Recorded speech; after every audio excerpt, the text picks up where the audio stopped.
हम लोग पुष्यमित्र शुंग की पीढ़ियां हैं, हमारा पूर्वज है पुष्यमित्र शुंग, फिर तुम जड़ भी नहीं दिखोगे भारत में, मैं बता देना चाहता हूं। पुष्यमित्र शुंग वो जो दगाबाजी से लोगों को मारता था, ठगने का काम किया। बहादुर होता तो सम्राट अशोक जैसा। अरे तलवार के बल पर तुम्हारे जाने कितने राजाओं को मिट्टी की धूल चटा डाली उन्होंने। इस्लामिक टुकड़े पर पलने वाले अम्बेडकरवादी बौद्ध, तो मुसलमानों के टुकड़ों पे पलने वाले तुम लोग हो, जिन्होंने अपने शास्त्र को भी ताक पे रख दिया और जोधा का विवाह मुसलमान से कर दिया। अम्बेडकरवादी बौद्धों, तुम कुछ भी बोलने से पहले पहले इतिहास पढ़ो। सिद्धनाथ का मंदिर तब भी था जब बुद्ध के बाप के बाप के बाप भी पैदा नहीं हुए थे। तो इसलिए इस्लामिक टुकड़े पर पलने वाले अम्बेडकरवादी बौद्ध, तुम लोग हिंदू समाज को टारगेट करना बंद करो। स्वामी जी, आपने हिंदू विश्व परिषद में एक छात्र का काम किया, विद्या हासिल नहीं करी। आपने लड़ाई, दंगे, झगड़े ये सीखे, पर शास्त्र की शिक्षा नहीं सीखी। अगर शास्त्र की शिक्षा सीख जाते तो आपको ज्ञात होता कि मुसलमानों के चंदे पर, मुसलमानों की मेहरबानी पर, मुसलमानों की रिश्तेदारी किन्होंने बनाई है। याद करो शिरडी साईं को। शिरडी साईं के नाम पर कौन खाता है? पूरा हिंदू समाज शिरडी साईं के मंदिर बनाकर उनके नाम पर चंदा खाता है, उनके रहमो करम की रोटियां खाता है। कौन शिरडी साईं? वो शिरडी साईं जो चांद मियां के नाम से एक डकैत था।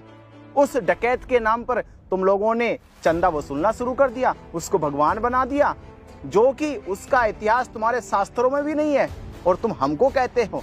अरे हम तो वो अपने महापुरुषों की कमाई खाते हैं, जो हमारे महापुरुषों ने प्राप्त करी है अपनी विद्या से, जो अर्जन करी है अपनी शक्ति से, जो प्राप्त करी है अपने ज्ञान से, अपने विवेक से। और दूसरा, तुम ये कहते हो कि ये भारत के बौद्ध समाज हिंदुओं के मंदिर पे कब्जा कर रहे हैं। अरे हम आपके मंदिरों पे कब्जा नहीं कर रहे, बल्कि तुमने हमारे मंदिरों पे कब्जा कर रखा है। कब्जा कर रखा है तुमने राम मंदिर बनाकर वहां के 22 बुद्ध विहारों पर, कब्जा कर रखा है तुमने पुरी के मंदिर पर, कब्जा कर रखा है तुमने केदारनाथ के मंदिर पर, कब्जा कर रखा है तुमने बौद्ध गया के महाविहार पर। जाने कितने मंदिरों के नाम हम तुमको गिनवा दें। हम तो वो मार्ग पे चलने वाले थे जहां मैत्री सिखाई जाती है, जहां प्रेम सिखाया जाता है, जहां भाईचारा सिखाया जाता है। पर तुम वो लोग हो, तुम उस मिट्टी के बने हो कि तुम्हारे अंदर भाई को भी डसने की आदत होती है। तुमने तो शास्त्रों में अपने भाई को नहीं छोड़ा, अपने रिश्तेदारों को नहीं छोड़ा। तो मुसलमानों के टुकड़ों पे पलने वाले तुम लोग हो, जिन्होंने अपने शास्त्र को भी ताक पे रख दिया और जोधा का विवाह मुसलमान से कर दिया। अकबर के दरबार में तुम वहां पर हाजिरी लगाने लगे, मुनीमगिरी करने लगे और हमें सिखाने चले हो और हमें कहते हो अरे हम तो वो है जब हमारी कलम चली तो अपना संविधान अलग बना डाला। और आज तुम हमें अकल सिखा रहे हो, हमें ज्ञान दे रहे हो।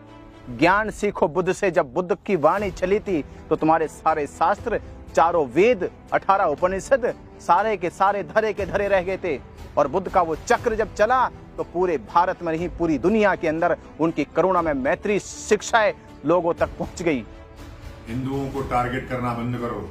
ब्राह्मणों को मंदिर से निकालने की बात सोचने वाले लोग, हम लोग पुष्यमित्र शुंग की पीढ़ियां हैं, हमारा पूर्वज है पुष्यमित्र शुंग, फिर तुम जड़ भी नहीं दिखोगे भारत में, मैं बता देना चाहता हूं। तुमने जिक्र करा पुष्यमित्र शुंग का। पुष्यमित्र शुंग वो जो दगाबाजी से लोगों को मारता था, ठगने का काम किया। बहादुर होता तो सम्राट अशोक जैसा। अरे तलवार के बल पर तुम्हारे जाने कितने राजाओं को मिट्टी की धूल चटा डाली उन्होंने, तुम्हारी नाक रगड़वाई उसने। सम्राट अशोक वो जिसने भारत नहीं पूरे अखंड भारत को अपने अधीन कर लिया। सम्राट अशोक से जैसा राजा पैदा करके दिखाओ। पुष्यमित्र सिंह को राजा बनाते हो। अरे पुष्यमित्र सिंह वो जो धोखे से अपने राजा को मारता है, गद्दारी है उसके खून में, बेईमानी थी उसके खून में, तुम उसको राजा कहते हो। अगर बहादुर हो तो सामने से वार करो। तो स्वरूपानंद, ये जो तुमने बयान दिया कि हिंदुओं के ऊपर ये आरोप लगा, जो तुम हिंदुओं को कह रहे हो कि हमारे मंदिरों में घुस गए हो। अरे जाकर देखो, चश्मा लगाकर देख लो, कैमरा उठाकर देख लो कि वहां बुद्ध का विहार आज से नहीं सम्राट अशोक के समय से है। सम्राट अशोक के समय से लगातार समय समय पर जितने बौद्ध राजा आए, बौद्ध राजाओं ने उस बुद्ध विहार को विकसित करने का काम किया है। और भारत ही नहीं, चाइना तक के लोगों ने उस बुद्ध विहार की वंदना करी है, परिक्रमा करी है। उसको विकसित करने में, उसके लेखन कार्य करने में भारत से लेकर चाइना तक इतिहास बनाया है। तुम्हारे शास्त्रों में कहां लिखा महाबोधि महाविहार का जिक्र? तो महाबोधि महाविहार बौद्धों का है और बौद्धों को यह विहार अब मिलना चाहिए।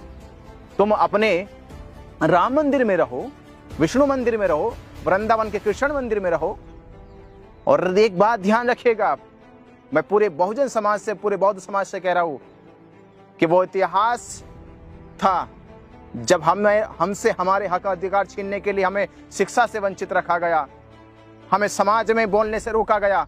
पर आज वो बाबा साहब का संविधान है जिसने हमें बोलने का हक दिया है, लड़ने का हक दिया, अपने अधिकार मांगने का हक दिया है। अब हम वो लेकर रहेंगे और ना हम पीछे हटने वाले हैं, ना डरने वाले हैं। जब तक हमें हमारा महाबोधि महाविहार ना मिल जाए, तब तक हम ये लड़ाई जारी रखेंगे। नमो बुद्ध।